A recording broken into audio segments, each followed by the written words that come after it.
À la réunion, le PDG se moqua de la serveuse en allemand, mais il ignorait qu'elle était fluente et elle la réduit au silence. La cloche d'entrée du café Élégance tinta doucement alors que Claire Dubois terminait d'ajuster les couverts sur l'une des grandes tables du salon privé. À 24 ans, elle était l'image même de la discrétion. Posture droite, geste précis, regard attentif. Elle portait l'uniforme noir et blanc impeccable qui définissait les serveuses du café, situé à 2 pas de l'avenue des Champs-Élysées. Pourtant, dans cette pièce où les murs dorés reflétaient les lumières tamisées, elle semblait presque invisible aux yeux des invités. Ce soir-là, un grand événement de la multinationale Elmertech battait son plein. Les conversations résonnaient dans un mélange de langues, français, anglais, allemand, italien. Des dirigeants venus de toute l'Europe occupaient les fauteuils de velours, échangeant toasts, idées et flatteries diplomatiques. Claire, elle, circulait entre les tables, avec un plateau argenté, esquivant les gestes brusques, anticipant les besoins. Elle connaissait ce genre de soirée, des visages différents, mais toujours la même dynamique. Indifférence envers le personnel, sourire fin pour les supérieurs. Personne ici ne savait que Claire parlait 5 langues couramment, ni qu'elle possédait un diplôme universitaire en médiation interculturelle. Ce n'était pas un secret honteux, simplement un chapitre qu'elle avait mis en pause. Un accident familial, des factures impayées, puis un poste temporaire qui s'était allongé. De serveuse occasionnelle, elle était devenue une figure stable du café Élégance. Elle ne s'en plaignait pas. Elle observait. Elle apprenait. Et parfois, elle imaginait les histoires de ceux qu'elle servait. Mais ce soir, quelque chose était différent. Alors qu'elle déposait une coupe de champagne près d'un homme en costume sombre, elle sentit un frisson d'hostilité. L'homme, grand, le regard perçant derrière des lunettes rectangulaires, la détaillait d'un air condescendant. Il s'agissait de Klaus Meinhardt, le PDG allemand de Elmertech.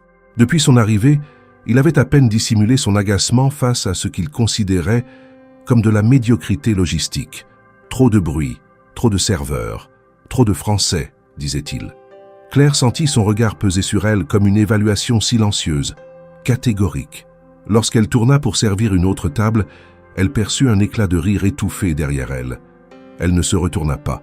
Son visage resta neutre. Elle avait appris, au fil des mois, à encaisser sans réagir. Mais ce soir, l'air était chargé d'une tension particulière. La salle privée du café Élégance, habituellement réservée à des dîners haut de gamme, vibrait d'une certaine arrogance collective. Les directeurs riaient entre eux de manière feutrée, comme s'ils savaient quelque chose que le reste du monde ignorait. Claire les écoutait sans en avoir l'air. Elle enregistrait chaque mot, chaque accent, chaque pause. Elle savait capter l'essentiel dans le non-dit, qu'elle comprenait bien plus que ce qu'ils imaginaient. Dans un coin de la pièce, une serveuse plus jeune renversa légèrement du vin en remplissant un verre. Klaus fronça les sourcils et marmonna quelque chose entre ses dents.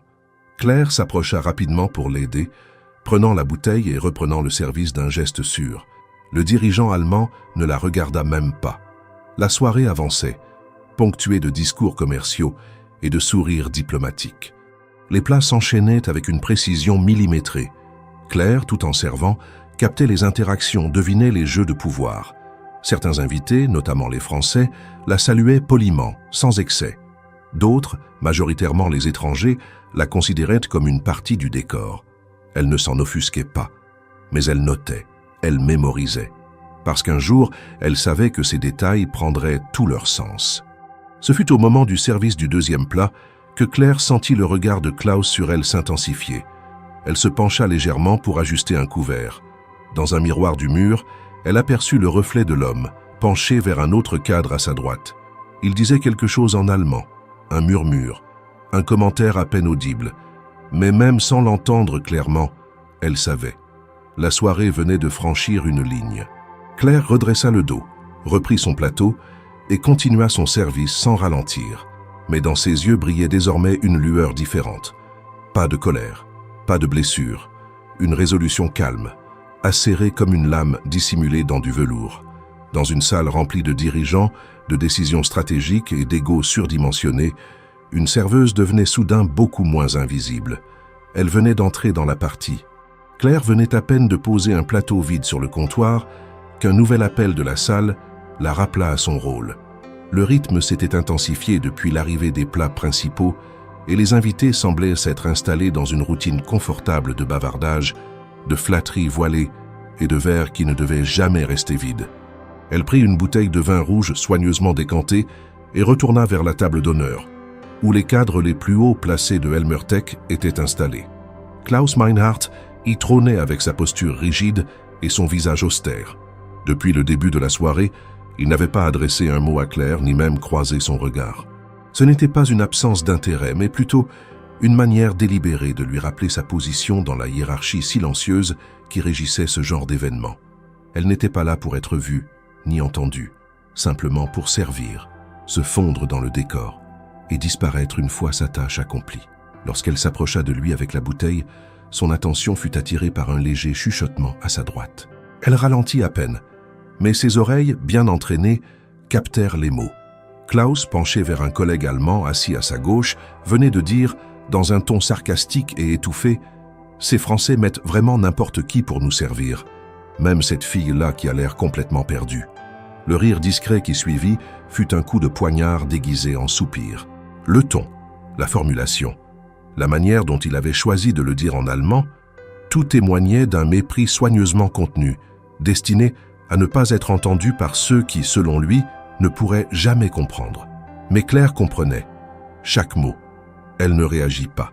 Pas un sursaut, pas une hésitation dans son geste lorsqu'elle versa le vin dans le verre de Klaus. Elle fit même un léger signe de tête respectueux, comme si de rien n'était. Mais ses yeux, un bref instant, croisèrent ceux du dirigeant.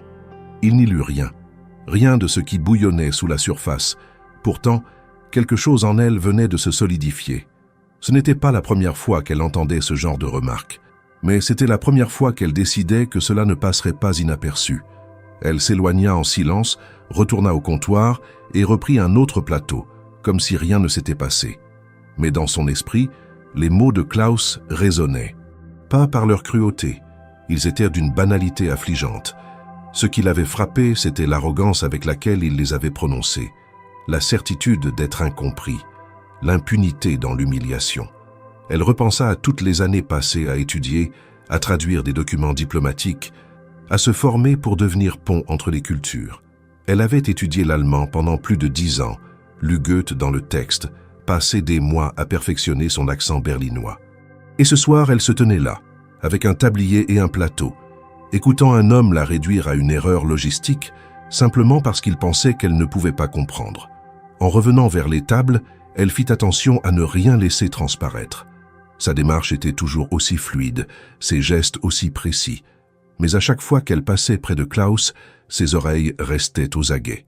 Et elle n'eut pas à attendre longtemps pour entendre de nouvelles remarques. Toujours en allemand, toujours sur le même ton moqueur. On dirait qu'elle flotte dans cette salle comme un fantôme sans utilité. Si elle comprend ce qu'elle fait ici, elle a bien caché son jeu. Peut-être qu'elle a été embauchée parce qu'elle connaît quelqu'un. Ce ne serait pas surprenant. À chaque fois, les rires suivaient, discrets mais réels. Klaus parlait comme on parle d'un objet. Et même parmi ceux qui ne comprenaient pas l'allemand, le langage corporel suffisait à faire passer le message. Claire sentait les regards qui glissaient sur elle, certains compatissants, d'autres simplement curieux. Pourtant, elle ne se détourna pas. Elle décida à cet instant précis que ce serait elle qui choisirait comment et quand répondre. Il ne s'agissait pas d'un excès d'orgueil ni d'une revanche personnelle. C'était une question de dignité. Pas seulement la sienne, mais celle de tous ceux qu'on rendait invisibles au quotidien parce qu'ils ne portaient pas le bon costume ou ne se trouvaient pas au bon poste dans l'organigramme. Lorsqu'elle revint à la table principale avec un nouveau plateau de mignardises, elle entendit Klaus chuchoter à un autre directeur allemand. Ce serait amusant de lui demander de dire quelque chose en anglais, juste pour voir. Le ton était suffisant, mais cette fois le regard de Claire croisa directement celui de Klaus au moment exact où il finissait sa phrase. Il eut un très léger sursaut, imperceptible pour les autres, mais elle le vit, et elle sut, à ce moment précis, qu'il venait de se poser une question. Est-ce qu'elle comprend? Claire ne dit rien. Elle déposa le plateau avec un sourire neutre, recula d'un pas et attendit qu'il se serve. Mais quelque chose dans sa posture avait changé. Elle ne cherchait plus à se faire oublier. Elle s'imposait désormais par sa simple présence, par une maîtrise tranquille de l'espace. Lorsqu'elle tourna les talons pour rejoindre la cuisine, un frisson d'électricité sembla traverser la pièce. Les conversations reprirent, mais moins fluides. Une tension flottait dans l'air, légère mais perceptible. Klaus jeta un regard vers la porte par laquelle Claire venait de disparaître. Ses doigts tapotaient nerveusement le bord de son verre. Dans la cuisine, Claire s'appuya contre le mur un instant, ferma les yeux et respira profondément. Elle n'était pas en colère, elle était concentrée. Il y avait une grande différence entre réagir sous l'effet de l'émotion et choisir le bon moment pour parler. Elle avait compris ce que Klaus pensait d'elle, ce qu'il pensait des Français, ce qu'il pensait du personnel de service. Mais ce qu'il ne savait pas encore, c'est qu'elle détenait l'arme la plus puissante dans cette salle remplie de pouvoir, la vérité, la lucidité et la capacité de s'exprimer dans sa propre langue, avec la même précision qu'un diplomate. Ce soir, elle allait répondre. Pas maintenant, mais bientôt. Et cette fois, personne ne rirait. La chaleur ambiante du salon privé semblait avoir changé de nature. Elle n'était plus seulement causée par les lustres étincelants ou la densité humaine autour des tables garnies de mets raffinés, mais par quelque chose de plus insidieux, une tension presque imperceptible qui s'était immiscée dans l'air, se glissant dans les silences d'entre les conversations, dans les regards échangés furtivement et dans les inflexions de voix volontairement abaissées. Claire, elle, poursuivait son service avec la même rigueur silencieuse. Mais derrière sa tranquillité apparente, chaque geste qu'elle effectuait était désormais guidé par une attention aiguisée. Elle ne servait plus simplement des verres ou des assiettes. Elle lisait la salle comme un texte complexe où chaque mot, chaque ton, chaque souffle avait son importance. Le comportement de Klaus Meinhardt, ponctué de remarques cinglantes en allemand, s'était transformé en un fil rouge de la soirée. Il pensait encore parler dans un espace protégé, comme si la barrière de la langue suffisait à transformer ses paroles en murmures inoffensifs. Mais Claire enregistrait tout. Elle avait décidé, sans se l'avouer totalement, de lui répondre. Pas par vengeance, mais pour rappeler que l'intelligence n'a pas de costume désigné et que le silence n'est pas toujours synonyme d'ignorance. Elle se préparait donc patiemment, avec la même discipline que celle qu'elle appliquait lorsqu'elle s'exerçait autrefois, à traduire des discours diplomatiques complexes en temps réel. Alors que le deuxième service touchait à sa fin, un changement subtil s'opéra dans son comportement. Claire commença à anticiper les besoins des convives allemands avant même qu'ils n'expriment leurs demandes, parfois en les devinant par le regard, d'autres fois en s'approchant juste au moment exact où l'un d'eux s'apprêtait à parler. Elle le faisait sans insistance, avec une fluidité naturelle qui ne laissait pas supposer d'intention particulière. Pourtant, à chaque fois qu'elle agissait ainsi, elle notait le léger froncement de sourcils de Klaus, ses regards de biais, les interruptions dans ses chuchotements. Au bout d'un moment, l'effet devint impossible à ignorer. Claire réagissait à des propos murmurés en allemand, avec une précision telle qu'elle aurait pu passer pour une employée spécialement affectée à leur table. Elle leur apportait du vin au moment exact où ils en faisèrent la remarque à mi-voix. Elle ramenait des serviettes propres juste après une réflexion discrète sur un verre tombé. Elle ajustait les chaises avant même qu'un convive se lève. Tous ces gestes, quoique naturels en apparence, formaient un ballet trop coordonné pour être purement accidentel. Klaus, de plus en plus sur la défensive, la suivait du regard avec une suspicion nouvelle. Son comportement changea subtilement. Il devint plus distant avec ses collègues, plus économe en commentaires, plus attentif à la position de Claire dans la salle. Il semblait chercher des signes, tenter de comprendre si elle comprenait réellement. Et plus il l'observait, plus son malaise grandissait. Un moment marquant survint lorsqu'un des invités allemands, cherchant le nom d'un vin local qu'il ne retrouvait pas, se tourna vers ses collègues en demandant, toujours en allemand, s'ils se souvenaient du domaine en question. Claire, qui passait derrière lui à ce moment-là, s'arrêta doucement sans se retourner et dit d'une voix posée mais assurée « Le Clos des Belles Vignes, millésime 2015, monsieur ». Un silence brutal s'abattit sur la table. Tous les regards se tournèrent vers elle. Claire, cependant, ne chercha pas à maintenir l'attention. Elle se contenta de poser calmement le plateau qu'elle tenait sur une desserte voisine, puis poursuivit son chemin vers une autre table, comme si cette intervention n'avait rien eu d'extraordinaire. Mais dans son dos, elle sentait les yeux fixés sur elle, et surtout ceux de Klaus, dont l'expression s'était figée dans une méfiance contenue. L'homme qui avait posé la question, surpris, se pencha vers Klaus et murmura quelque chose. Klaus ne répondit pas immédiatement. Il se redressa dans son fauteuil, croisa les bras, puis jeta un coup d'œil vers Claire, qui, à cet instant précis, riait poliment à une remarque d'un autre client à l'opposé de la salle. Il comprit alors que quelque chose lui avait échappé. Mais plutôt que de se remettre en question, il se raidit davantage. Il interpréta cette intervention comme une provocation voilée. Peut-être qu'elle avait deviné le sens de ses commentaires précédents. Peut-être qu'elle savait. Cette idée, loin de l'humilier, le rendit plus agressif intérieurement. Il n'aimait pas être pris en défaut, surtout par quelqu'un qu'il considérait comme inférieur. Le reste de la soirée fut teinté d'une hostilité silencieuse. Claire continuait son service avec la même efficacité, mais elle sentait que le ton général avait changé. Les convives parlaient moins fort. Les rires étaient plus rares. Certains des directeurs français présents semblaient eux aussi avoir perçu l'évolution de l'atmosphère. Monsieur Laurent, notamment, observait Klaus avec un œil critique. Il avait remarqué les murmures, les regards appuyés et désormais l'évidente tension qui s'était installée entre la serveuse et le PDG allemand. À plusieurs reprises, Klaus tenta de relancer des conversations légères avec ses collègues, mais son ton sonnait faux. Claire, elle, continuait à opérer dans la salle comme si de rien n'était, mais en réalité, elle avançait chaque pièce de son jeu avec une précision méticuleuse. Elle savait désormais que la façade avait commencé à se fissurer. Elle n'avait pas besoin de déclarations grandioses, ni de confrontations publiques.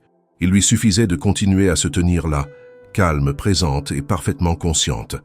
Sa compréhension de la langue de Klaus n'était pas une arme à brandir, mais un miroir qu'elle avait discrètement dressé devant lui.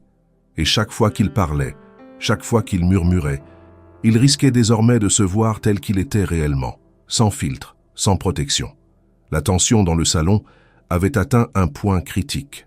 Ce n'était pas encore un affrontement, mais c'était plus qu'un simple malaise. C'était l'annonce d'un basculement. Et Claire, sans un mot de trop, venait de prendre le contrôle de la situation. Le rythme de la soirée ralentissait légèrement, mais la tension dans le salon privé ne faiblissait pas. Les plats avaient été servis avec précision, les verres remplis à nouveau, et pourtant, les sourires des invités commençaient à se figer. Claire, toujours aussi méticuleuse dans ses gestes, sentait que l'équilibre subtil qui régissait la salle était en train de basculer. Chaque déplacement, chaque regard, chaque murmure était chargé d'un poids nouveau, comme si tous attendaient que quelque chose se produise. Et cette attente ne tarda pas à être comblée. Klaus Meinhardt, de plus en plus conscient de l'attention discrète que suscitait son comportement, décida de reprendre l'ascendant à sa manière. Il n'aimait pas être observé, encore moins deviné. Et ce qu'il soupçonnait désormais, que Claire comprenait parfaitement ce qu'il disait depuis le début, le mettait dans un état de contrariété contenue. Il ne pouvait pas accepter l'idée d'avoir été pris en flagrant délit de mépris par une employée qu'il estimait n'avoir jamais vraiment regardé. Il fallait donc qu'il reprenne le dessus. Il opta pour une stratégie familière, à ceux qui ne supportent pas d'être contredits. Humilier l'autre mais en gardant l'apparence d'un jeu anodin. Au moment où Claire s'approchait pour débarrasser les assiettes de la table principale, Klaus fit glisser délibérément sa serviette en tissu sur le sol. Le mouvement était trop précis pour être un accident. Il attendit une seconde, puis tourna la tête vers elle et, d'une voix claire, dit en allemand « Vous pouvez ramasser ça pour moi ?» Voyons si elle comprend au moins les ordres simples. La phrase en soi n'était pas criée, mais elle fut prononcée suffisamment fort pour que plusieurs personnes autour entendent. Les rires ne suivirent pas immédiatement. Quelques regards se tournèrent vers Claire, dont le visage ne trahit aucun trouble apparent. Elle s'abaissa lentement, ramassa la serviette avec une élégance mécanique, puis la reposa avec soin sur le bord de l'assiette de Klaus, sans le regarder dans les yeux. Elle ne dit rien. Pas encore. Elle savait que la salle tout entière venait de capter l'essence de cette provocation. Il ne s'agissait plus d'un commentaire anodin glissé entre deux verres de vin. C'était une attaque directe, publique dans son intention, bien que couverte par la barrière linguistique. Klaus avait voulu tester les limites, et Claire venait de lui montrer qu'elle les connaissait, mais qu'elle choisissait encore de ne pas les franchir. Mais tout le monde ne resta pas indifférent. Monsieur Laurent, directeur de Helmertech France, assis quelques sièges plus loin, fronça les sourcils en observant la scène. Il avait assisté à l'échange et avait bien entendu la remarque de Klaus. Même s'il ne parlait pas allemand couramment, les mots simples et le ton moqueur ne laissaient que peu de doute sur leur signification. Il ne réagit pas immédiatement, mais Claire sentit son regard peser sur elle avec un mélange d'inquiétude et de respect naissant. L'attitude de Klaus ne s'arrêta pas là. Après avoir vu que sa remarque n'avait pas provoqué la réaction espérée, il continua à enchaîner les commentaires, cette fois plus subtils, dissimulés derrière des sourires convenus. Il félicitait le service pour son efficacité malgré les limitations, faisait l'éloge de l'organisation compte tenu du niveau local, et insinuait que le dîner était agréable, même avec le personnel fourni. Le ton restait ironique, les propos délibérément ambigus. Claire, de son côté, se servait de chaque nouvelle remarque comme d'un pas de plus vers la réponse qu'elle préparait. Elle n'allait pas réagir avec colère ni indignation. Elle connaissait le pouvoir de la maîtrise. Plus Klaus se dévoilait par ses mots, plus elle se fortifiait par son silence. Elle ne s'effaçait pas, elle s'enracinait, et ceux qui l'observaient attentivement, comme M. Laurent, commençaient à percevoir cette différence. La salle entière semblait retenir son souffle. Le cliquetis des couverts était devenu plus mesuré. Certains invités regardaient Claire avec Claire Dubois, s'approchaient d'une table où plusieurs cadres allemands, menés par Klaus Meinhardt, discutaient d'un projet de partenariat en Europe de l'Est. Le plat principal venait d'être servi et l'atmosphère reprenait un rythme plus détendu après l'intensité du hors-d'œuvre. Elle tenait dans sa main droite un plateau en acier poli sur lequel reposait un verre d'eau et un petit pain beurré. Tout semblait ordinaire. Cependant, dans la microseconde entre son passage et son retrait, Klaus la relança. Il fit tomber volontairement un serviette de table, un simple pli de tissu blanc, non de façon maladroite, mais avec un geste juste assez calculé pour que tous laissent entendre qu'il attendait quelqu'un pour la ramasser. Il hocha la tête vers Claire en murmurant, en allemand, « Malsain, ob sie wenigstens Buffet le versteht ». Voyons voir si elle comprend au moins les ordres.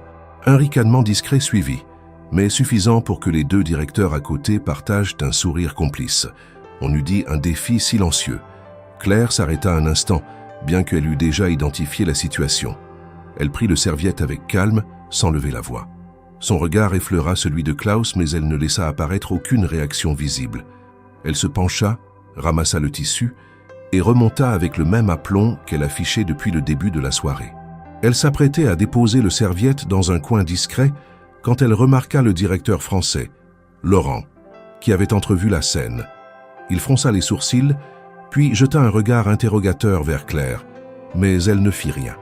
Elle remit la serviette et continua son chemin. Toutefois, à cet instant précis, quelque chose internement changea. Claire ressentit que ce geste, apparemment anodin, était en fait une marque intentionnelle de condescendance. Un test lancé par Klaus. Le commentaire en allemand, le regard de défi, le rire étouffé. Tout cela, elle en percevait clairement. Elle ne répondit pas immédiatement, ne manifesta aucune impatience, parce qu'elle savait que sa réaction ne devait pas être spontanée, mais réfléchie, maîtrisée. Elle voulait que l'effet soit plus fort que le bruit des murmures. Puis elle retourna au service, repositionna quelques assiettes, remplit un verre d'eau et s'approcha d'une autre table. Mais le geste de ramasser le serviette avait déjà semé un changement dans la dynamique de la salle. Certains convives allemands froncèrent les sourcils, d'autres échangèrent des regards rapides. Le directeur français, Laurent, vint à son tour vers Claire pendant quelques secondes, sous prétexte de lui demander si tout se passait bien. Il dit en français qu'il avait vu l'intervention de Klaus et qu'il trouvait son comportement déplacé. Claire répondit sobrement qu'elle allait bien et remercia d'un hochement de tête. Elle n'entra pas dans les détails. Elle retourna ensuite vers le cœur de la salle. Ses gestes se firent peut-être encore plus fluides, encore plus précis. Elle versait le vin au bon moment, sans silence gêné. Elle servit le fromage avec la maîtrise qu'on attendrait d'un sommelier expérimenté. Elle s'approcha de la table de Klaus à un moment où un convive allemand posait une question sur un plat accompagné d'un vin blanc de Sancerre. Elle lui expliqua en français, puis traduisit spontanément une phrase en allemand complète. « Dieser Weißwein stammt aus dem Loiretal und ist besonders gut zu diesem Gericht », sans accent hésitant. Le convive s'étonna, et Klaus détourna le regard, visiblement surpris que Claire comprenne non seulement l'allemand, mais qu'elle l'utilise. À ce moment, Laurent observa la scène depuis son siège, silencieux mais attentif. Il échappa un sourire à peine perceptible. Le murmure général, auparavant rythmé par le mépris discret de Klaus, commença à se tasser. Elle ne cherchait pas à humilier ni à créer un scandale. Elle voulait seulement rétablir l'équilibre.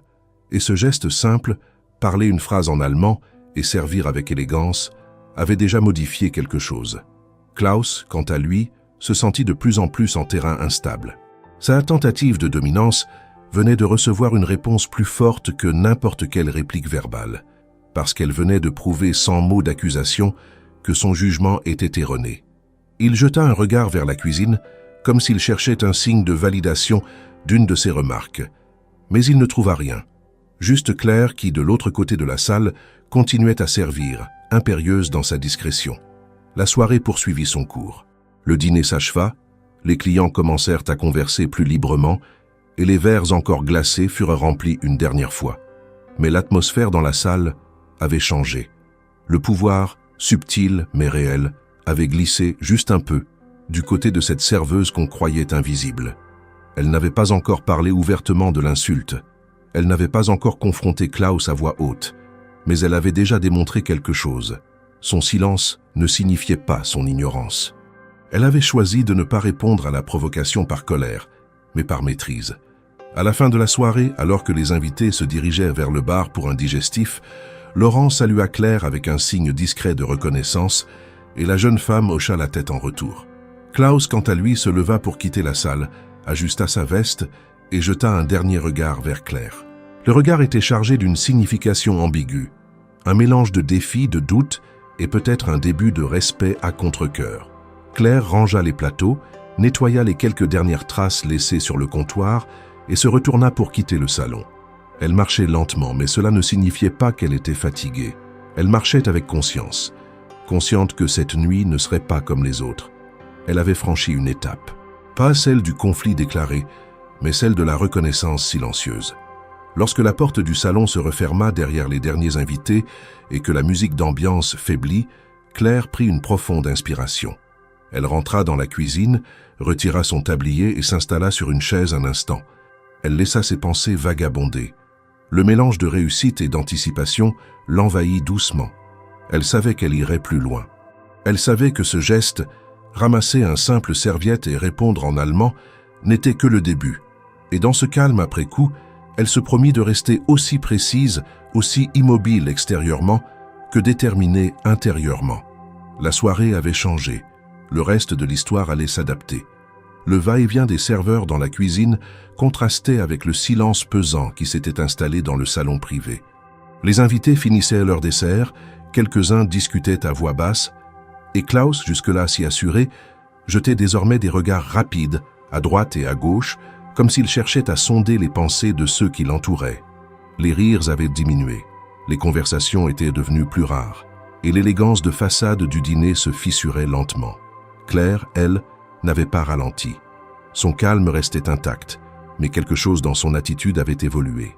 Ce n'était plus seulement de la maîtrise, c'était de l'intention. Ses gestes précis, sa manière de se mouvoir dans la pièce, la justesse avec laquelle elle devançait les demandes silencieuses, tout cela formait une présence qui ne pouvait plus être ignorée. Elle n'avait pas élevé la voix, elle n'avait pas confronté Klaus. Mais chacun de ses mouvements rappelait qu'elle écoutait, qu'elle comprenait, et qu'elle n'était pas celle que l'on croyait. Pendant qu'elle réapprovisionnait le plateau de mignardise, une voix familière l'interpella discrètement à l'entrée du couloir de service. C'était Monsieur Laurent, cadre supérieur de la branche française de Helmer Tech. Il n'était pas du genre à s'imposer, mais son regard témoignait d'une inquiétude sincère. « Mademoiselle Dubois, vous avez un instant ?» Claire acquiesça calmement. Ils s'éloignèrent dans le couloir adjacent, entre une pile de nappes propres et des boîtes de bouteilles prêtes à être ouvertes. « Je vous demande pardon si ma question semble déplacée, mais est-ce que tout va bien? Je vous ai observé ce soir.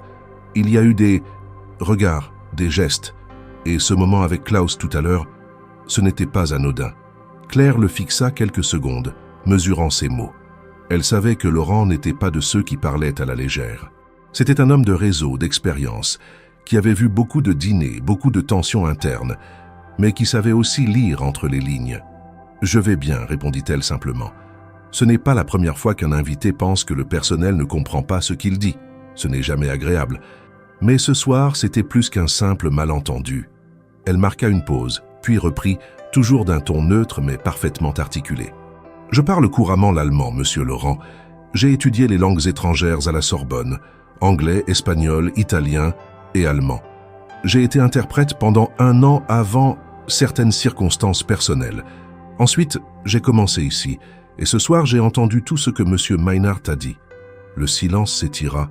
Laurent la regarda longuement, visiblement surpris, mais aussi admiratif. « C'est inattendu, confia-t-il, mais pas du tout surprenant venant de vous, en fait. Je sentais bien que vous n'étiez pas comme les autres. Et cette manière de répondre sans répondre, c'était d'une finesse que peu dans cette salle auraient su reproduire. » Claire sourit très légèrement, sans arrogance. Elle n'avait jamais eu besoin d'être vue comme exceptionnelle. Elle voulait juste être respectée, et ce simple échange lui suffisait pour confirmer qu'au moins une personne dans cette salle comprenait ce qu'elle portait. « Je ne vais pas intervenir, » dit Laurent après un moment. « Je crois que vous gérez cette situation mieux que quiconque, et j'ai bien envie de voir jusqu'où cela va aller. » Claire hocha la tête. Elle ne cherchait pas de protecteur. Elle n'attendait pas de chevalier servant. Mais savoir qu'un témoin avait perçu l'injustice sans qu'elle ait à l'exposer renforçait sa position. Ils se séparèrent discrètement et Claire retourna dans la salle, où les convives commençaient à se lever pour aller se servir un digestif au bar installé dans l'angle. Klaus, debout près d'un fauteuil, discutait avec 2 directeurs autrichiens. Il riait, mais son rire sonnait creux. Claire s'en approcha avec un plateau de verre, sans rien dire, mais son regard frôla le sien l'espace d'un instant. Klaus détourna les yeux. Elle ne prononça aucune phrase ce soir-là pour révéler ce qu'elle savait. Ce n'était pas encore le bon moment, mais désormais, sa décision était prise. Elle ne garderait plus le silence, pas par vengeance, mais par exigence de vérité. Ce n'était pas seulement pour elle, c'était aussi pour toutes les personnes qu'on reléguait à l'arrière-plan, qu'on supposait ignorantes, qu'on méprisait à cause de leur uniforme. Et elle savait exactement comment elle allait procéder. Car ce que Klaus ignorait encore, c'est que le dernier discours de la soirée lui offrirait une tribune inattendue. Un verre à la main, elle observa les convives s'installer à nouveau à leur place. La salle retrouvait son calme, et l'hôte annonça qu'un dernier toast serait porté avant la fin de la réception. Klaus se leva, le sourire revenu, et prit la parole en allemand. Claire s'avança lentement vers la table centrale, son plateau toujours en main. Mais cette fois, elle n'allait plus seulement observer. Elle allait entrer dans le cercle, avec la même élégance qu'elle avait montrée toute la soirée. Mais cette fois, ce serait pour parler, et tous l'écouteraient. Dans le salon désormais plongé dans une lumière plus tamisée, les invités reprenaient place, après un bref passage par le bar à digestif. Les verres étaient à nouveau remplis, les assiettes débarrassées, et la tension qui flottait quelques instants plus tôt semblait s'être momentanément dissipée sous les sourires et les plaisanteries convenues. Pourtant, une couche invisible d'attention recouvrait l'espace, perceptible seulement pour ceux qui savaient observer au-delà des apparences. Claire, debout à proximité avec un plateau vide, sentait cette atmosphère mieux que quiconque. Ce n'était pas l'effet du vin ni des mets raffinés, mais l'accumulation d'un silence trop long, d'un mépris trop appuyé et d'une vérité sur le point d'éclater. Klaus Meinhardt, visiblement satisfait de retrouver un semblant de contrôle sur la salle, se leva de sa chaise principale, une coupe de champagne à la main. Son regard balaya brièvement les convives, s'attardant sur les visages souriants, cherchant l'approbation dans les yeux de ses collègues, et comme s'il ne pouvait s'en empêcher, se posant une demi-seconde sur Claire. Il leva son verre et parla en allemand, son ton volontairement solennel mais teinté d'ironie. « Ich möchte einen letzten Toast aussprechen, auf erfolgreiche Partnerschaften, kulturelle Unterschiede und unseren unermüdlichen Gastgeber. Je voudrais porter un dernier toast au partenariat fructueux, aux différences culturelles et à notre hôte infatigable. » Les rires polis qui suivirent manquèrent de sincérité, mais cela ne semblait pas l'inquiéter. Il continua, le sourire plus appuyé comme s'il préparait sa dernière note d'humour. « Und ein Hoch auf den ausgezeichneten Service, selbst in Ländern, wo man mit Qualität nur selten rechnet. » Un toast au service exceptionnel, même dans des pays où l'on attend rarement de la qualité. Ce fut à ce moment précis que Claire sentit que le temps s'était arrêté. Le commentaire, glissé dans un ton léger, portait une insulte déguisée trop claire pour quiconque parlait allemand. Pour ceux qui ne comprenaient pas, cela pouvait sembler anodin, une phrase creuse au milieu d'un discours de fin de soirée. Mais pour elle, et pour quiconque aurait capté l'essence de ces mots, c'était un coup de poignard enveloppé dans du satin. Elle s'approcha alors, sans hâte, en portant son plateau. Son pas était léger, précis, et ne trahissait aucune émotion visible. Elle se dirigea vers la table centrale, s'excusant doucement auprès d'un convive pour passer. Puis, avec une assurance sereine, elle se posta non loin de Klaus, fixa brièvement la coupe qu'il tenait à la main, et d'une voix claire, prononça lentement en allemand « Entschuldigen Sie bitte die Unterbrechung. Dürfte ich mir erlauben, eine kurze Bemerkung hinzuzufügen? Veuillez m'excuser pour cette interruption. Puis-je me permettre une petite remarque ?» Le silence se fit immédiatement. Une onde de stupeur parcourut la salle. Quelques convives allemands tournèrent brusquement la tête vers elle. D'autres, ne comprenant pas, observaient simplement avec curiosité cette serveuse qui osait interrompre un dirigeant au sommet de sa gloire oratoire. Klaus, surpris, baissa légèrement son verre, incapable de cacher l'expression de doute qui traversa son visage. Claire, droite et calme, fit un pas de plus vers lui, en tenant son plateau légèrement incliné contre son bras gauche. Puis, dans un allemand impeccable, dénué de toute affectation, elle reprit la phrase exacte qu'il venait de dire. Ein Hoch auf den ausgezeichneten Service, selbst in Ländern, wo man mit Qualität nur selten rechnet. Je pense, monsieur Meinhardt, que certains pourraient trouver ce commentaire offensant. Une onde d'incrédulité traversa la pièce. Le directeur autrichien, à la gauche de Klaus, tout sauta légèrement, baissa les yeux. Deux autres convives échangèrent des regards perplexes. Claire, elle, poursuivit sans hausser le ton mais avec une maîtrise glaciale. Tout au long de la soirée, vous avez exprimé en allemand plusieurs commentaires à propos du personnel et des Français en partant du principe que personne ici ne comprenait votre langue. Je comprends parfaitement votre langue, monsieur Meinhardt. Je l'ai apprise pour créer des ponts, pas pour entendre des moqueries sur ma culture ou mon travail. Elle laissa un temps de silence. Pas trop long, juste assez pour que chaque mot s'imprime dans la mémoire de ceux qui l'écoutaient. Puis, elle termina. En France, le respect est une valeur qui ne dépend ni du rang hiérarchique, ni de la nationalité. Elle inclina légèrement la tête, puis recula d'un pas, le plateau toujours en main. La salle resta un instant figée, comme si l'air s'était soudainement raréfié. Les verres suspendus à mi-hauteur, les sourires figés sur les lèvres, les regards inquiets ou ébahis. Et puis, lentement, un murmure s'éleva. Un bruit discret mais réel. Un applaudissement isolé, puis un autre, jusqu'à ce qu'un petit groupe, notamment du côté français, applaudit franchement, mais sans exagération. Ce n'était pas une ovation, c'était une reconnaissance. Klaus livide restait figé. Il tentait de sourire, mais sa mâchoire semblait crispée. Il regarda autour de lui, à la recherche d'un appui, mais chacun semblait absorbé par son propre verre, son propre silence. Personne ne volait à son secours. Claire, de son côté, s'éloigna avec la même grâce qu'à son arrivée. Elle reposa le plateau sur le buffet, remit une mèche de cheveux derrière son oreille et reprit son poste comme si de rien n'était. La salle, elle, venait de changer d'axe. Rien ne serait plus comme avant. Le masque venait de tomber et il ne restait que des vérités crues, servies sans colère, mais avec une clarté que personne n'oserait remettre en cause. Et dans ce silence suspendu, chacun comprit que la soirée venait de connaître son vrai point de bascule. Le silence qui avait envahi le salon après l'intervention de Claire ne se dissipa pas immédiatement. Il se prolongea dans les gestes ralentis des convives, dans les verres suspendus à mi-chemin entre la table et les lèvres, dans les regards détournés ou fixés vers elle comme si l'on venait d'assister à un événement dont personne ne savait encore comment parler. La phrase en allemand, le ton calme, la précision des mots, tout avait été mesuré, sans agressivité, mais chargé d'une puissance que rien n'aurait pu contenir. Klaus Meinhardt, toujours debout, la coupe de champagne à la main, semblait incapable de décider s'il devait se rasseoir, répondre, sourire ou s'excuser. Son regard allait de Claire à ses collègues, puis à son verre, comme si une partie de lui cherchait une issue, n'importe laquelle, qui lui éviterait d'affronter ce qui venait de se produire. Il tenta un sourire crispé, mais son masque d'assurance s'était fissuré de manière irréversible. Claire, quant à elle, n'attendait plus de réponse. Elle avait dit ce qu'elle devait dire. Elle ne le répétait pas. Elle ne cherchait pas à insister. Son rôle n'était pas celui d'une provocatrice, mais d'un rappel.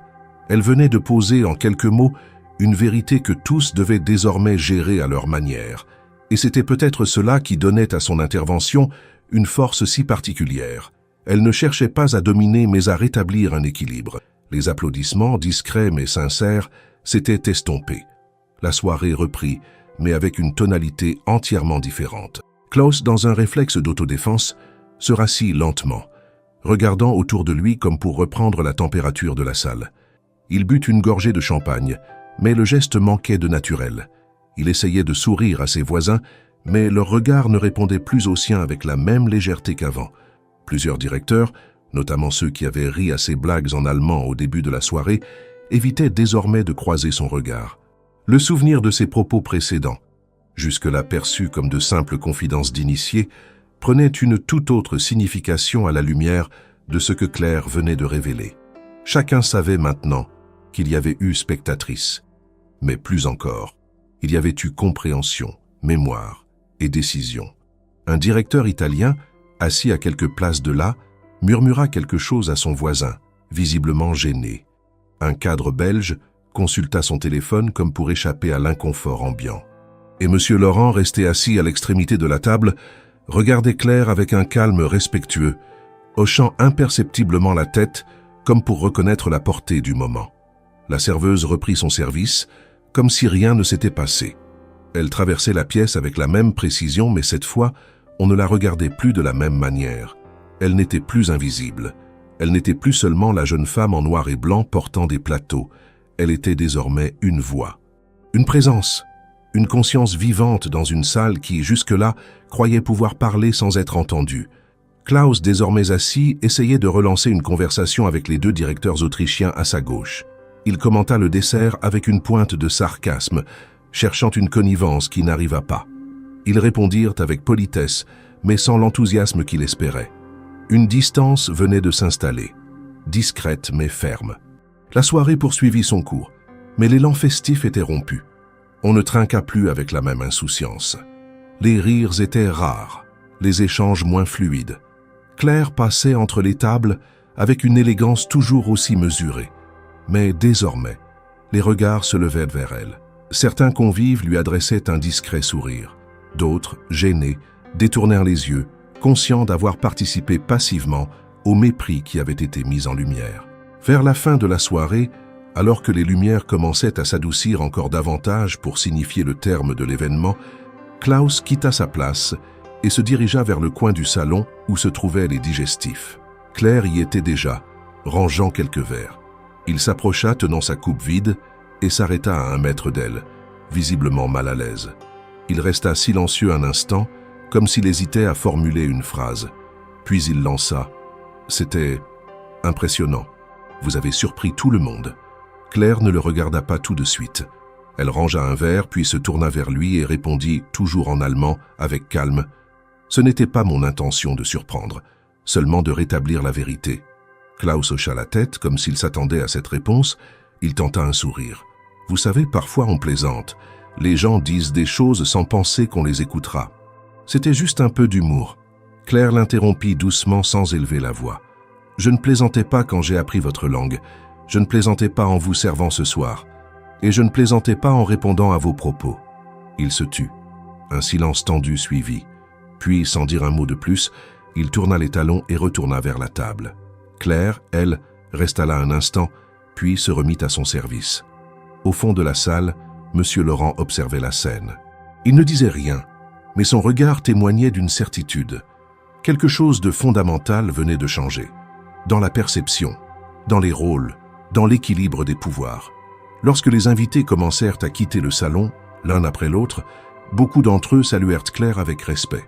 Pas avec exagération, pas avec paternalisme, simplement avec reconnaissance. Elle les remercia, humblement, sans emphase. La soirée s'acheva ainsi, non sur une note festive, mais sur une leçon. Claire rangea les derniers verres, replia les nappes, referma la porte du salon derrière elle. Elle ne souriait pas, elle n'était pas euphorique, mais elle était droite, entière, et pour la première fois depuis qu'elle avait enfilé cet uniforme, pleinement vue. Lorsque la dernière chaise fut poussée, que les derniers verres furent vides et que les invités commencèrent à quitter la salle, Il ne restait que le bruissement feutré des serveurs en train de débarrasser. Claire, au lieu de se précipiter, rangeait calmement les couverts et les assiettes dans un chariot de service, comme si le moment intense qu'elle venait de traverser n'avait été qu'un simple épisode dans une longue soirée de travail. Pourtant, elle sentait dans l'air quelque chose d'inédit. Ce n'était pas une euphorie, ce n'était pas une vengeance consommée. C'était un basculement net et précis dans les rapports humains que cette pièce contenait depuis des heures. Klaus Meinhardt, resté un temps à l'écart, s'était finalement éclipsé sans fanfare. Il avait serré quelques mains, échangé des politesses rapides, mais sans jamais revenir vers Claire. Son habituel ton de chef sûr de lui avait disparu, remplacé par une rigidité contrôlée, presque défensive. Il semblait pressé de sortir, comme si le simple fait de rester dans cette salle l'obligeait à affronter une image de lui-même qu'il n'était pas prêt à accepter. Et cette image, désormais, n'était plus celle d'un leader admiré, mais celle d'un homme pris au dépourvu par sa propre suffisance. Plusieurs invités étrangers, quant à eux, quittèrent la pièce avec une attitude changée. Certains saluèrent Claire d'un hochement de tête sincère, d'autres lui adressèrent un rapide « merci » dans un français maladroit mais chargé de respect.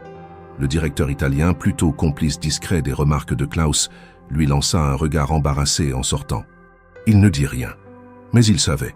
Monsieur Laurent, qui avait observé toute la scène sans intervenir, fut le dernier à sortir. Il attendit que la majorité des convives ait quitté la pièce avant de s'approcher de Claire.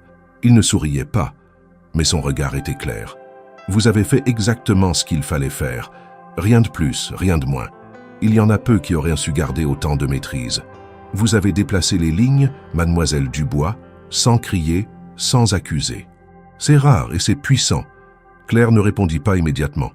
Elle se contenta de replier une nappe, de la poser sur le chariot, puis de se tourner vers lui. J'ai simplement parlé quand c'était nécessaire. Ni avant, ni après. Laurent hocha la tête. Il la remercia encore une fois, puis quitta la salle. Ce fut dans le silence retrouvé du salon vide que Claire sentit pleinement le poids de ce qui venait de se passer. Non pas un poids accablant, mais une densité particulière, comme si elle portait maintenant la conséquence d'un acte irréversible. Elle n'avait pas cherché à faire justice de façon spectaculaire. Elle n'avait pas humilié Klaus en retour, ni profité du moment pour étaler ses compétences. Elle avait seulement utilisé son savoir, sa langue, sa dignité. Et cela avait suffi. Le lendemain matin, dès son arrivée au café, Claire perçut que l'écho de la veille s'était déjà propagé. En déposant sa veste au vestiaire, la responsable du service, d'habitude indifférente, lui lança un regard différent, pas chaleureux, mais curieux, comme si elle aussi voulait comprendre ce qu'il s'était réellement passé. Claire n'entama pas le sujet. Elle se contenta de se préparer pour la journée. Mais vers 11 heures, un message interne arriva sur son téléphone professionnel. Il venait du service des ressources humaines de Elmer Tech Paris. Une invitation à une réunion confidentielle pour discuter d'une opportunité de collaboration. Aucune autre précision. Claire resta un instant immobile, lisant et relisant le message. Elle comprit rapidement que quelque chose avait été enclenché. Une réaction en chaîne, inattendue mais inévitable. Son geste n'avait pas seulement modifié la dynamique d'un dîner. Il avait remis en question l'image que certains cadres se faisaient de ceux qu'ils considéraient comme accessoires. Plus tard dans la journée, elle reçut un appel. Cette fois, c'était le directeur des ressources humaines en personne, qui souhaitait lui parler brièvement pour confirmer sa présence à la réunion et l'informer qu'elle était fortement considérée pour un poste dans le département de communication multilingue de l'entreprise. Le ton du message était neutre, mais professionnel. Il n'y avait pas de promesse, mais il y avait une intention claire. Claire, en raccrochant, resta quelques instants figée, absorbée dans ses pensées. Elle repensa à tous les soirs où elle avait rentré chez elle, avec les pieds endoloris, sans autre récompense que quelques euros et un repas chaud. Elle pensa à ses années d'études, à ses ambitions mises en attente, à cette idée constante qu'elle valait plus que ce que son uniforme laissait paraître. Pendant ce temps, à quelques centaines de kilomètres de là, dans les bureaux de la direction européenne de Elmer Tech, Klaus Meinhardt était convoqué à une réunion avec le conseil exécutif. Ce qui devait être un simple dîner de prestige était désormais discuté à huis clos comme un incident de conduite. Les membres du conseil, informés par les directeurs présents à la soirée, exigeaient des explications. Certains voyaient là un manquement grave à l'éthique professionnelle. D'autres redoutaient un impact sur l'image de l'entreprise dans les bureaux parisiens. Klaus, dont la réputation n'avait jamais été remise en cause jusque-là, sentait le sol se dérober sous ses pieds. Il tenta de minimiser, d'invoquer un malentendu culturel, de parler d'humour mal interprété. Mais personne ne riait. Il comprit rapidement que ce qu'il pensait pouvoir cacher dans une langue étrangère avait été entendu, compris et relayé. De son côté, Claire devait maintenant choisir. Elle savait qu'un poste dans le département de communication représenterait une rupture. Ce n'était pas simplement un changement de service, mais une transition vers une carrière qu'elle avait suspendue. Cela signifierait renoncer à la stabilité du café, aux habitudes, à la zone de confort qu'elle avait construite autour d'elle. Cela voudrait dire se réexposer, se confronter à des responsabilités plus grandes, à des enjeux différents, mais aussi peut-être enfin occuper l'espace qu'elle méritait. Elle ne répondit pas immédiatement à l'invitation. Elle prit le temps d'y penser, de respirer, d'évaluer ce qu'elle voulait vraiment. Mais une chose était certaine, plus rien ne serait comme avant. Le regard des autres avait changé, et le sien aussi. Le lundi suivant l'événement, le siège parisien de Elmertech retrouvait son rythme habituel. Les couloirs baignés de lumière naturelle, les vitrines de trophées lustrés, les réunions planifiées à la minute près, tout respirait l'ordre et l'efficacité. Pourtant, derrière cette façade immuable, un nom circulait avec une fréquence inhabituelle. Claire Dubois, serveuse, linguiste, observatrice silencieuse, devenue voix inattendue.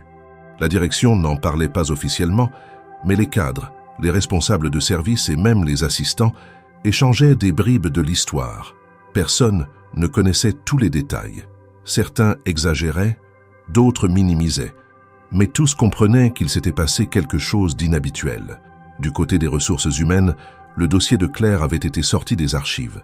Son ancien CV, sa lettre de motivation d'origine, les notes laissées par son employeur du café qui collaborait ponctuellement avec Elmertech, tout fut passé en revue.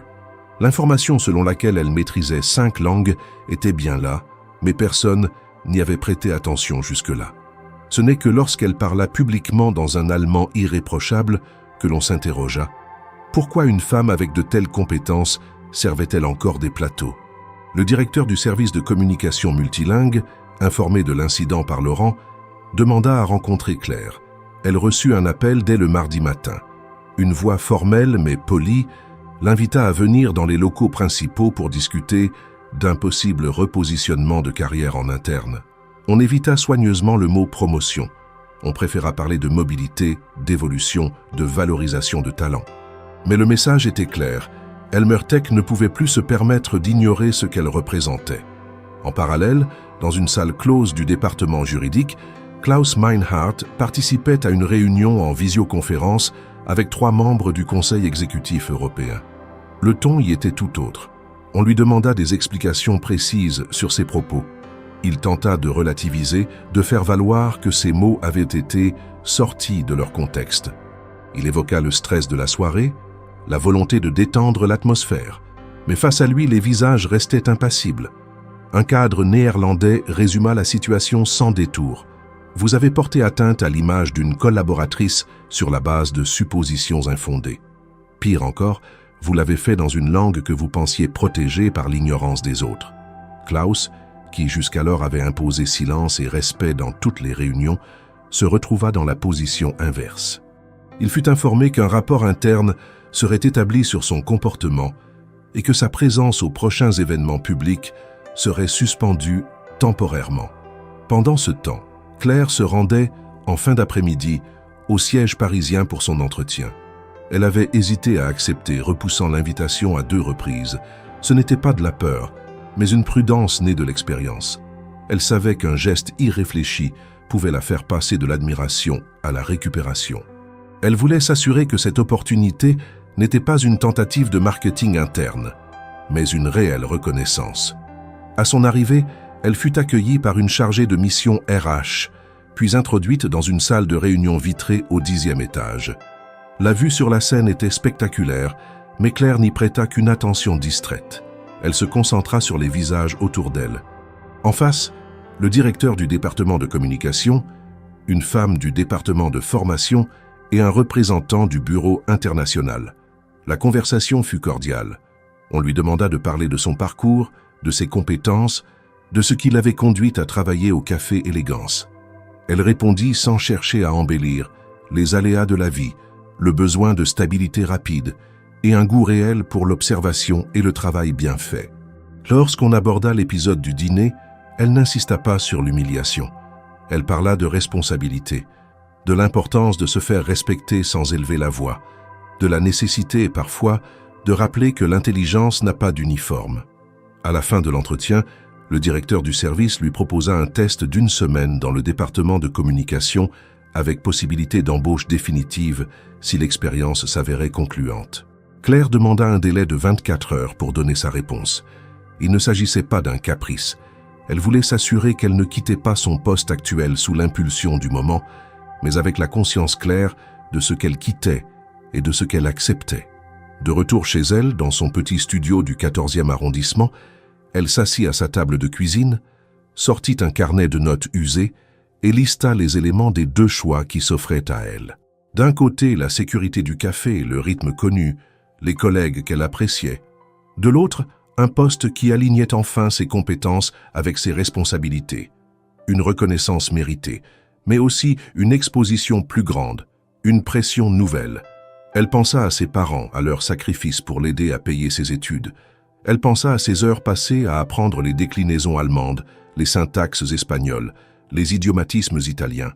Et surtout, elle pensa à ce regard de Klaus au moment exact où il comprit qu'elle l'avait compris. Ce regard-là, elle ne voulait plus jamais l'avoir à encaisser. Elle voulait être celle qu'on consulte, pas celle qu'on ignore. Elle voulait faire partie de la discussion dès le début, pas la rejoindre en secret à la fin. Le lendemain matin, elle répondit à l'email du service RH. Elle acceptait. Le soleil matinal projetait une lumière pâle sur les murs gris du siège de Elmer Tech Paris lorsqu'elle franchit de nouveau les portes automatiques du hall principal, cette fois sans plateau à la main, sans uniforme et sans devoir raser les murs. Claire portait un tailleur simple, bien coupé, et tenait un dossier sous le bras. Rien d'ostentatoire, mais assez pour signaler qu'elle venait en tant que professionnelle, non plus en tant que silhouette discrète du service. Elle monta sans attendre au 6e étage, où le service de communication multilingue l'attendait pour sa première journée d'essai. Le directeur de département, un homme méthodique au regard vif, lui présenta brièvement l'équipe. 2 traducteurs internes, une coordinatrice des relations presse internationales et un analyste en charge des publications européennes.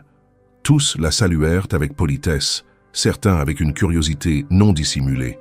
Son nom était connu. L'histoire avait circulé, et chacun avait une version différente, mais tous savaient que cette jeune femme n'avait pas été promue par hasard. Le test allait maintenant se faire non pas sur ce qu'elle avait dit lors du fameux dîner, mais sur ce qu'elle allait prouver dans un cadre purement professionnel. Claire s'installa à un bureau, ouvrit un terminal et reçut immédiatement sa première tâche, réviser un document de 40 pages destiné à un congrès international. Le texte, rédigé en anglais, devait être adapté pour les marchés allemands, italiens et espagnols, avec des annotations spécifiques selon les publics cibles. Elle s'y attela sans perdre une seconde. Le silence qui régnait dans la salle de travail, entrecoupé du bruit des claviers et du ronronnement des imprimantes, contrastait fortement avec l'agitation feutrée du café. Mais ce silence lui convenait. Elle y retrouvait une concentration familière, un plaisir ancien, celui de manipuler les mots, de peser les nuances, de jouer avec les registres culturels. En moins de 2 heures, elle remit une première version annotée, sans faute, claire, avec des suggestions de reformulation qui surprirent l'analyste principal. Il la regarda longuement avant de murmurer à la coordinatrice « Elle est sérieuse, très sérieuse ». La semaine d'essai se déroula sans accroc. Claire assista à 2 réunions de coordination internationale où elle prit des notes en simultané dans 3 langues. Elle proposa des ajustements de messages en fonction des sensibilités régionales, réécrivit des passages entiers pour éviter des malentendus interculturels. Elle ne cherchait pas à briller, mais à faire juste. Et cela, dans ce milieu, était plus précieux que n'importe quel éclat. Le vendredi après-midi, le directeur la convoqua dans son bureau. « Mademoiselle Dubois, vous n'avez pas seulement dépassé nos attentes, vous avez redéfini ce que nous pensions possible avec une intégration aussi rapide.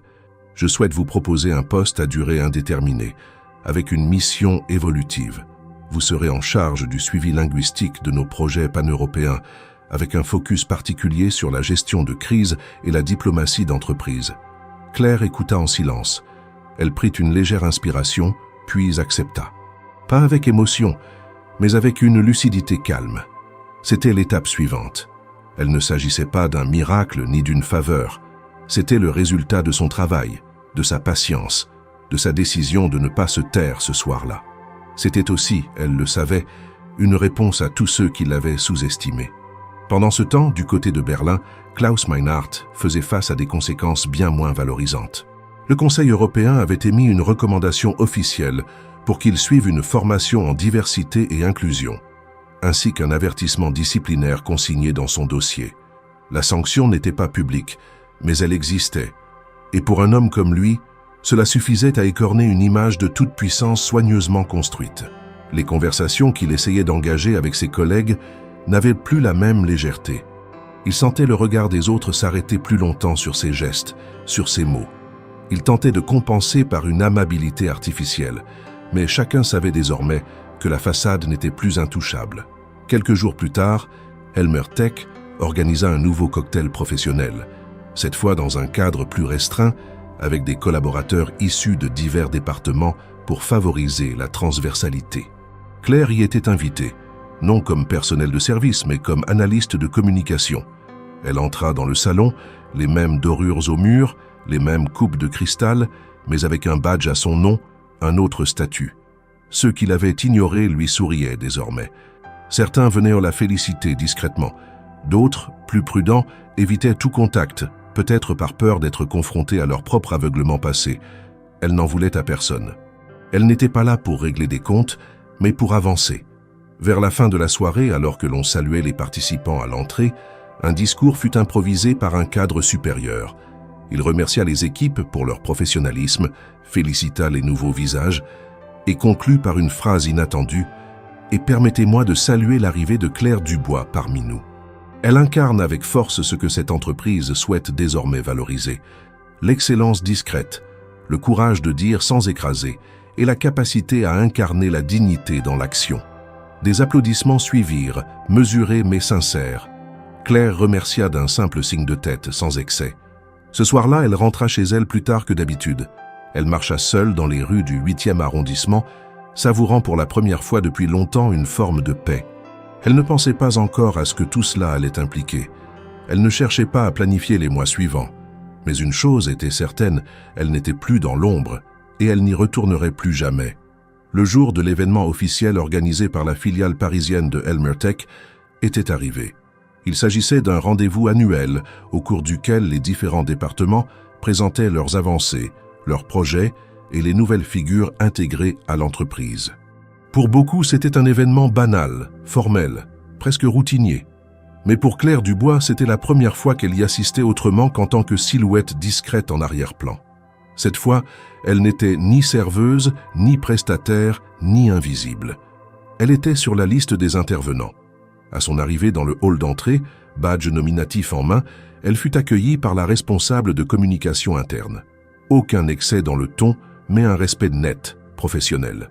On la guida jusqu'à une loge aménagée pour les invités. Elle y retrouva 2 nouveaux collègues avec qui elle avait récemment collaboré sur un projet de traduction sensible. Les échanges furent légers, sans allusion à son passé dans l'entreprise. C'était comme si tout le monde avait, d'un commun accord, décidé de ne plus ramener son histoire à l'épisode du dîner, mais de la lire désormais à partir de sa compétence actuelle. Dans l'amphithéâtre principal, les sièges se remplissaient lentement. La scène était sobre, avec un écran géant et un pupitre central. Le programme prévoyait une séquence consacrée aux nouveaux talents du département communication, et c'est dans ce cadre que Claire devait être brièvement présentée. Une introduction simple suivie d'un mot qu'elle avait été invitée à préparer. Pas un discours solennel, juste quelques phrases sur son intégration, son rôle, sa vision du poste. Ce fut à l'instant précis où elle observait le déroulement du programme, en feuilletant calmement la brochure de l'événement, qu'elle le vit entrer. Klaus Meinhardt. Costume anthracite, démarche assurée, accompagné d'un assistant. Il serrait quelques mains, échangeait des formules cordiales, mais quelque chose dans sa posture avait changé. Moins rigide, plus mesuré. Il semblait chercher à effacer les traces laissées par l'épisode précédent. Mais les regards ne mentent pas. Plusieurs cadres français et européens jetèrent un œil dans sa direction. Certains brièvement, d'autres avec une franchise retenue. Klaus n'était pas en terrain conquis. Il s'assit au deuxième rang, juste à gauche de l'allée centrale. Claire le vit la repérer.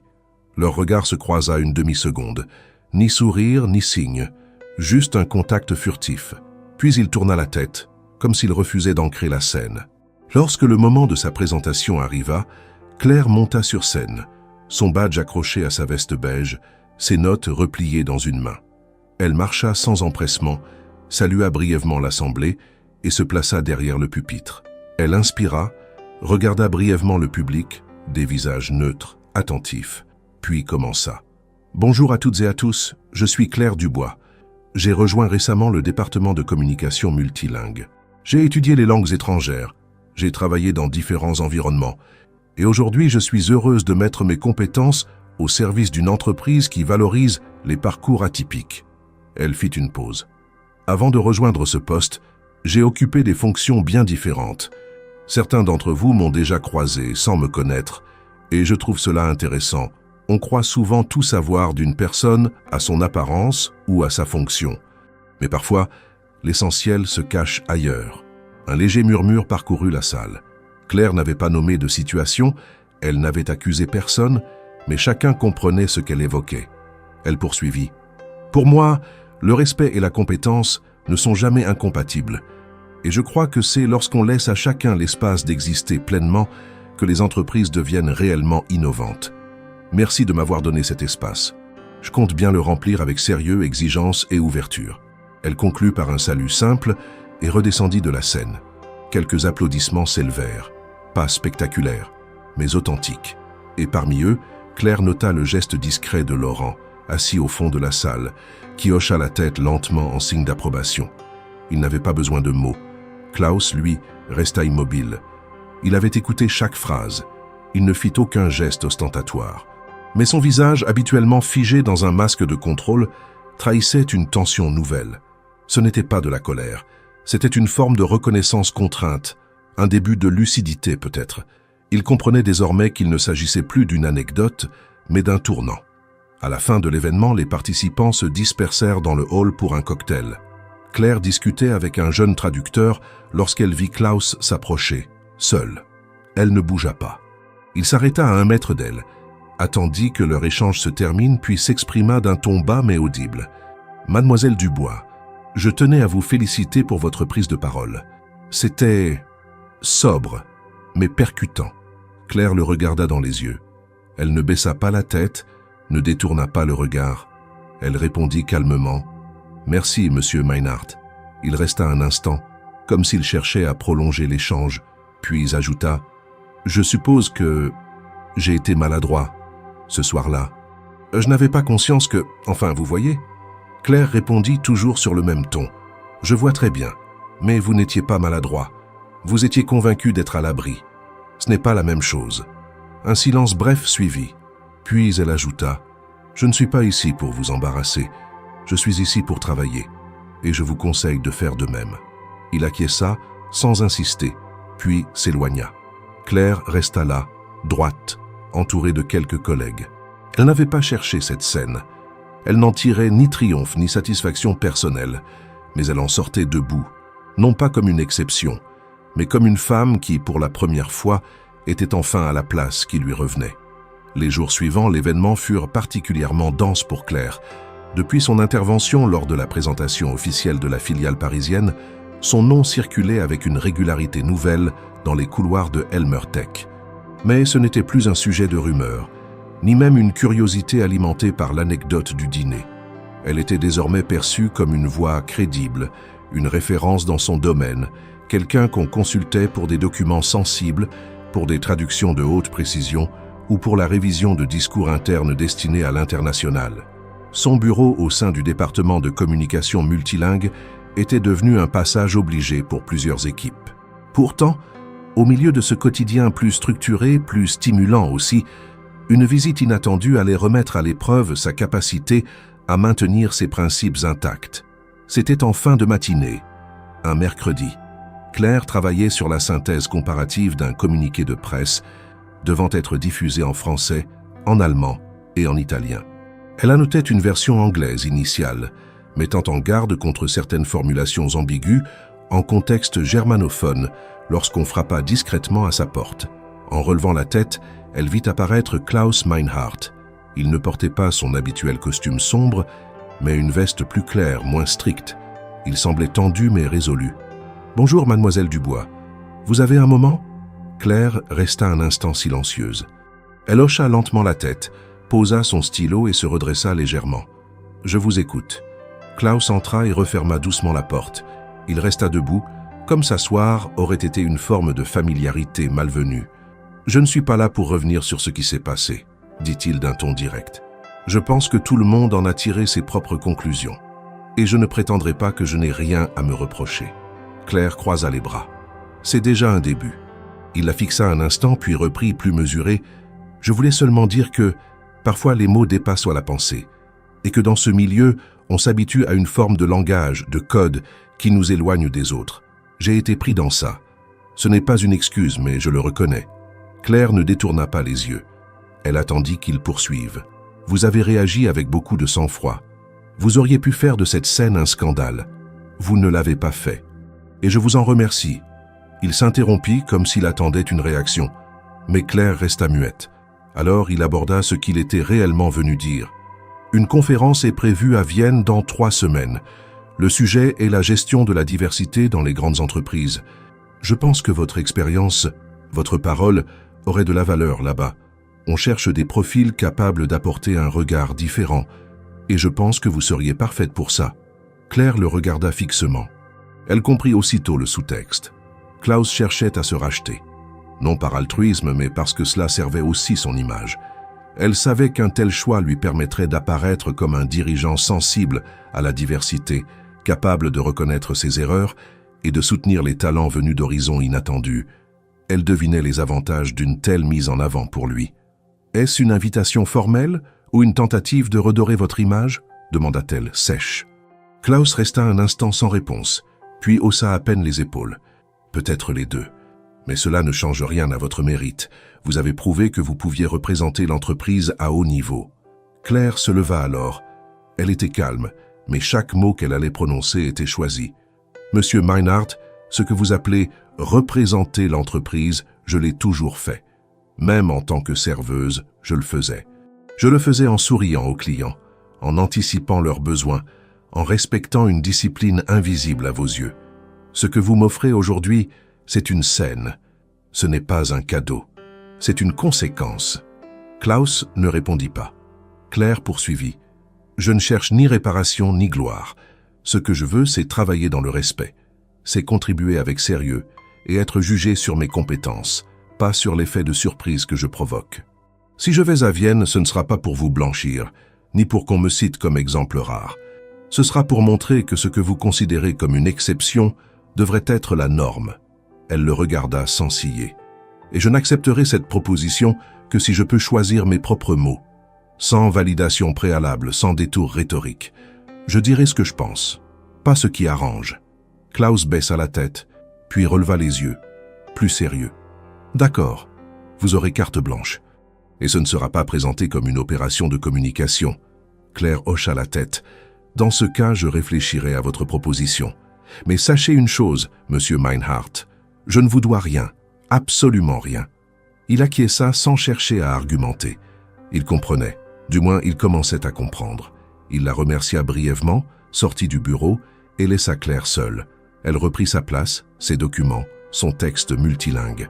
Elle relut une phrase en allemand et corrigea un mot maladroit. Elle resta concentrée. Son travail continuait.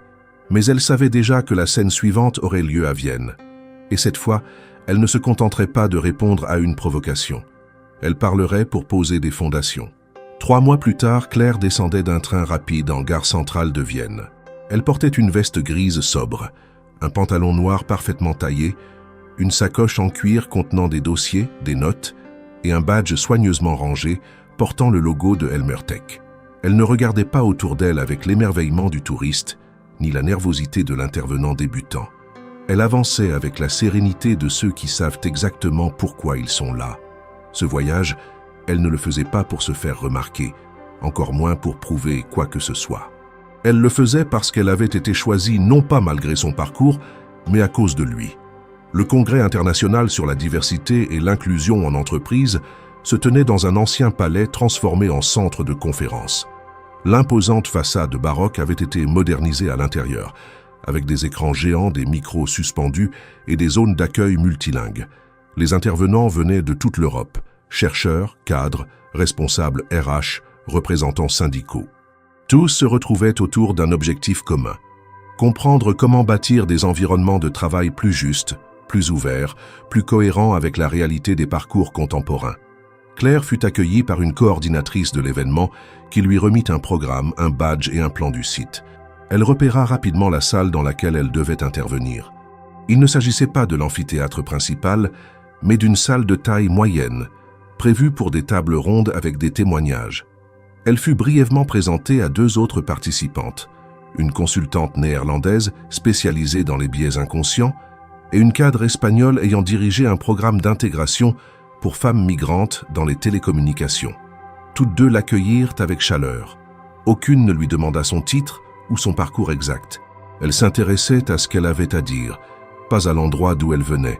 Quand son tour arriva, Claire se leva calmement, ajusta son micro et se tint droite devant le pupitre. Le public était attentif. Elle commença sans emphase, sans lire, en regardant les gens. « Bonjour, je m'appelle Claire Dubois. Je travaille aujourd'hui comme analyste de communication multilingue pour une entreprise technologique européenne. Mais ce n'est pas par ce poste que je souhaite commencer. » Elle fit une brève pause, puis poursuivit. « Il y a encore quelques mois, je servais des plats et des verres lors de réceptions de cette même entreprise. Je parlais déjà 5 langues, j'étais diplômée, mais je n'occupais pas de poste stratégique. Je n'étais pas ignorée parce que j'étais incompétente. J'étais invisible parce que j'étais là où l'on ne regarde pas. » Quelques murmures discrets traversèrent la salle, non de surprise, mais de reconnaissance. Claire continua avec la même justesse. « Ce que j'ai vécu n'a rien d'extraordinaire. Des milliers de personnes compétentes occupent aujourd'hui des postes où elles ne peuvent pas exprimer leur potentiel. Pas par manque d'effort, mais parce qu'on confond trop souvent fonction et valeur. Et parce qu'on pense à tort que le talent vient toujours avec un certain costume, une certaine voix, un certain carnet d'adresses. » Elle raconta ensuite, sans dramatisation, l'épisode du dîner. Pas pour pointer du doigt, mais pour illustrer un mécanisme. Elle cita le moment où elle avait entendu les remarques en allemand, puis celui où elle avait décidé d'y répondre, non pas sur le ton de la colère, mais sur celui de la précision linguistique. Elle décrivit la surprise, les regards, le silence, et elle conclut « J'aurais pu choisir de me taire, j'aurais pu rentrer chez moi et simplement digérer l'humiliation. Mais j'ai choisi de dire ce que je savais, avec calme, parce que parfois, parler est moins risqué que de continuer à se taire. » Elle parla ensuite de ce qui avait suivi, l'entretien, l'intégration, le changement de posture. Elle insista sur le fait qu'elle ne devait pas son poste à une générosité ou à une manœuvre politique, mais à une compétence qui enfin avait été prise au sérieux. Elle expliqua qu'elle ne se voyait pas comme un symbole, mais comme une professionnelle qui avait su saisir une opportunité sans perdre sa voix. Elle termina ainsi. « La dignité ne se négocie pas. Elle ne dépend pas de la fonction, du salaire ou du statut. Elle commence dans la façon dont on choisit de se tenir, même quand personne ne regarde. Et parfois, il suffit d'un mot, au bon moment, pour déplacer le centre de gravité d'une salle entière. » Un silence suivit, puis des applaudissements francs. La consultante néerlandaise la remercia avec émotion. La cadre espagnole lui serra la main longuement. Plusieurs participants vinrent lui parler à la pause, certains pour raconter des histoires similaires, d'autres simplement pour dire merci. Claire écoutait, répondait, échangeait. Elle n'écrivait rien. Elle n'avait pas besoin de notes. Elle avait sa mémoire, sa lucidité, sa cohérence. Quelques heures plus tard, alors qu'elle attendait son taxi pour l'aéroport, elle reçut un message sur son téléphone professionnel. Il venait du directeur européen de la communication de Elmer Tech. Il la félicitait pour son intervention et lui proposait de représenter l'entreprise lors d'une série de forums à venir sur le leadership interculturel. Claire ne répondit pas tout de suite. Elle regarda autour d'elle, la ville, le ciel d'automne, le flux des voyageurs. Elle sentait que tout ce qu'elle vivait désormais était solide, réel et surtout mérité. Dans l'avion du retour, elle relut mentalement son intervention. Rien à modifier, rien à regretter.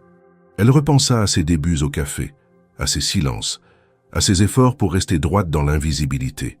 Elle repensa aussi à Klaus, à son visage lors de leur dernière conversation. Elle n'éprouvait ni pitié, ni satisfaction. Elle pensait simplement que certains murs tombent quand on les pousse sans violence, mais avec détermination. À son arrivée à Paris, la nuit était tombée. Elle prit un taxi, observa les rues familières défiler. Lorsqu'elle descendit devant son immeuble, elle leva les yeux vers sa fenêtre, s'arrêta un instant, puis monta les marches lentement. Elle n'avait rien gagné par hasard. Elle n'était pas devenue quelqu'un d'autre. Elle était la même. Mais désormais, elle avait trouvé sa place. Et elle n'en partirait plus.